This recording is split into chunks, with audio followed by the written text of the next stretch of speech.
Bom, vereadora, a gente conhece a sua preocupação com os moradores ali do Verde Parque, inclusive que já é antiga, desde a sua outra legislatura aqui na Câmara Municipal. A senhora vem lutando para melhorar as condições daquela comunidade. Já são 15 anos de fundação do bairro e me parece que pouca coisa mudou por lá, vereadora. Muito bem lembrado, Paula. Infelizmente, pouca coisa mudou. No nosso primeiro mandato, de 2001 a 2004, nós fizemos várias reuniões, vários levantamentos de dados com relação ao número de crianças e, infelizmente, até hoje nós não temos nenhum equipamento público naquele bairro. A não ser agora uma iniciativa da Secretaria Municipal de Esportes, mas ainda de forma improvisada, porque nós não temos ali nenhuma quadra. Então, ali os problemas vão desde infraestrutura até questões como educação, que você abordava no início, e a questão de saúde e tudo mais. A questão da segurança também é uma preocupação constante, como a gente pôde ver nessa reportagem apresentada hoje, né, vereadora? Crianças ali expostas aos perigos da rodovia, tendo que atravessar aquela rodovia para vir para a cidade para estudar. Isso aí é uma coisa que tira o sono dos pais. Tira o sono, nós vimos lá, a reportagem esteve lá, a TV Câmara foi lá e viu, constatou 5h30 da manhã, as pessoas já tendo que fazer a travessia, trabalhadores fazendo a travessia ali da Eliezer, ainda escuro, com um tráfego intenso de veículo que nós sabemos que aquela rodovia tem. Então, ali, claro que estamos aguardando a duplicação, sim, mas há um questionamento anterior do qual nós não podemos nos esquecer, que é como é que uma cidade constrói um loteamento, Imagina fazer um loteamento num lugar com centenas de famílias morando ali e não se pensa na infraestrutura, não se pensa na questão do transporte, na questão da saúde, na questão da educação. As pessoas ali não têm como fazer um curativo. Nós não estamos falando de saúde no sentido de especialidades, não. Ali não há como fazer um curativo. Nós temos um relato de uma moradora que foi até o TV, naquele dia o médico do PSF iria até lá, num local improvisado, numa sala emprestada de alguma igreja, me parece, então foi dito a ela que ela deveria retornar ao bairro para que o curativo fosse feito lá. Ela retornou. À tarde o médico disse, eu não tenho como fazer o curativo aqui porque não temos nada, nenhum material, nenhum medicamento, nada para fazer asepsia, nenhum local para a senhora se sentar. Então é uma coisa inacreditável. A senhora inclusive pesquisou e me parece que está descartada a possibilidade da construção de uma rotatória.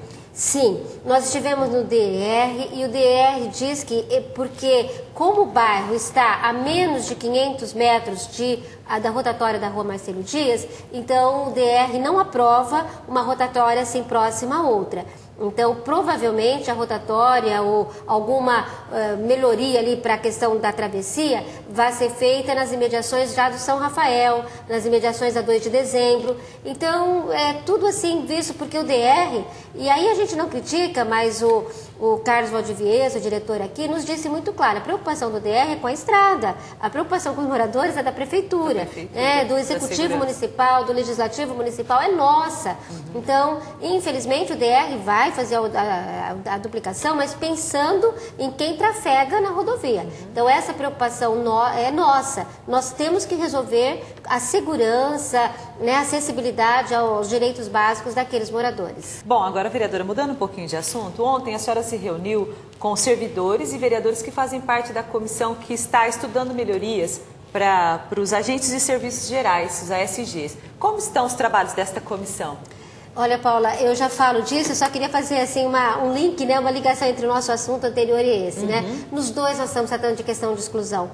Na questão do Verde Parque, de exclusão dos moradores, de exclusão dos direitos fundamentais. Na questão dos ASGs, também de exclusão de direitos. Os ASGs já viram, e muitas vezes, projetos serem aprovados aqui no Legislativo, que deram outra nomenclatura, que reclassificaram várias categorias. Então, eles estão assistindo há muito tempo esta sua exclusão, na verdade, também de uma discussão com relação aos seus direitos. E aí é remuneração, são condições de trabalho. Não é possível que os nossos ASGs, agentes de serviços gerais, recebam pelos serviços que fazem aproximadamente R$510 como salário base. Então, nós temos agentes de serviços gerais, hoje eu fiquei sabendo numa reunião, de que eles operam, por exemplo, aqueles que estão no aeroporto, e que fazem o papel de bombeiros, né, de brigada de incêndio, eles operam ali um equipamento de 300 mil dólares. Para um equipamento, né, tipo de um veículo, onde eles ficam ali e tem como fazer todo o combate ao incêndio dentro do veículo. Então é equipamento caríssimo, olha a responsabilidade. Mas não é só trabalho no sol, neste sol de Araçatuba que dispensa comentários, fazendo trabalho de tapa-buracos, fazendo trabalho de coveiro ou função difícil também, e todos eles aguardando, né, que seja considerada aí essa sua necessidade de uma reestruturação. Com uma remuneração indigna, né? Exatamente. Bom, a senhora falou na exclusão, mas agora eu quero falar sobre inclusão. Quem tem passado aqui as voltas do prédio da Câmara tem notado algumas obras.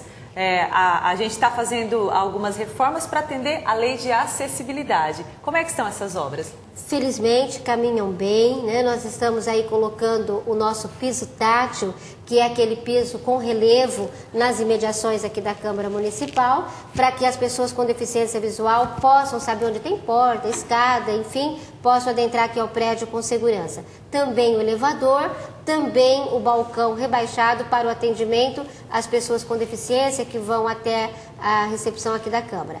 Falta apenas, né, a gente iniciar o nosso trabalho de transmissão da sessão em Libras para completar essa nossa preocupação e aí esse conjunto de medidas com a acessibilidade de todas as pessoas, porque todos são cidadãos, com ou sem necessidades especiais. Há previsão para término dessas obras, presidente? Sim, há um contrato previsto, ele era inicialmente de 45 dias, nós já estamos chegando a 40 dias, é possível uma prorrogação por até, né, por mais um período, por até 90 dias, e a gente está se esforçando ao máximo para que em 30 dias, então, que a gente não utilize todo o prazo de prorrogação, mas que antes disso a gente possa concluir aí toda essa reforma da Câmara. As pessoas que acompanharam a última sessão ordinária, realizada na última segunda-feira, tiveram a oportunidade de saber um pouquinho como é que vai funcionar os trabalhos de transmissão de Libras, a linguagem brasileira de sinais, com esse equipamento que nós já adquirimos.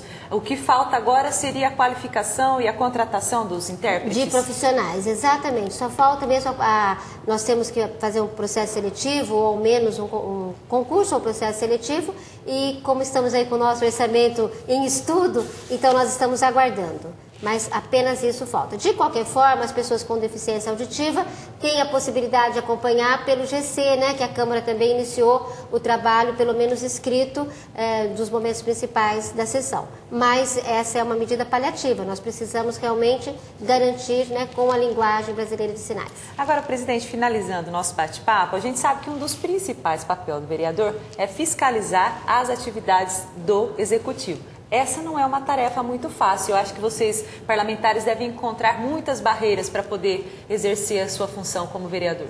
Exatamente. Até porque, para a gente não complicar muito, para quem está nos acompanhando, Paula, há uma diferença entre você fiscalizar o prefeito ou você fiscalizar o cidadão, né, que é prefeito, e você fiscalizar o executivo. A nossa ação é fiscalização do Poder Executivo, das ações públicas, da utilização dos recursos públicos, que muitas vezes não se trata de uma atitude do prefeito, se trata de todo um sistema administrativo que envolve licitação, que envolve jurídico, que envolve as várias secretarias, né? Então, essa não é uma tarefa fácil, porque as pessoas não separam.